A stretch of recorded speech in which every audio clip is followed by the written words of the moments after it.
লোকসভা ভোটের জন্য আদর্শ আচরণবিধি চালু হয়ে গেছে আগেই। নির্বাচন কমিশনের পক্ষ থেকে ক্রমাগত চলছে সচেতনতামূলক প্রচার। তা সত্ত্বেও প্রার্থীদের মধ্যে তৈরি হয়েছে একাধিক সংশয়। যেমন প্রার্থী হিসেবে মনোনয়ন দাখিলের পর বিয়ে, জন্মদিন বা অন্য কোনো অনুষ্ঠানে আমন্ত্রণ জানানো হলে সেখানে উপস্থিত থাকা অথবা কোনো উপহার সামগ্রী প্রদান করা যাবে তো? এমন একাধিক প্রশ্ন কমিশনের কাছে জমা পড়েছে প্রার্থীদের তরফ থেকে।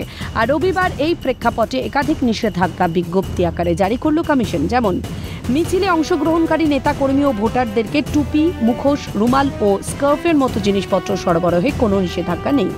তবে জামা কাপড় বা শাড়ির মতো জিনিসপত্র কোনোভাবেই ভোটারদের দেওয়া যাবে না। প্রার্থীর ব্যক্তিগত আমন্ত্রণের ক্ষেত্রকে কোনোভাবে ভোট প্রচারের ক্ষেত্র হিসেবে ব্যবহার করা যাবে না।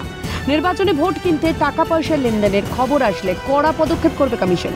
এই মর্মে রাজ্য পুলিশ ছাড়াও মোট 22টি সংস্থা কঠোর নজরদারি চালাচ্ছে।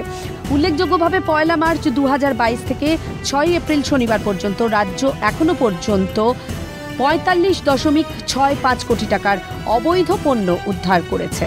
খালেদ জামালের রিপোর্ট, ক্যালকাটা নিউজ।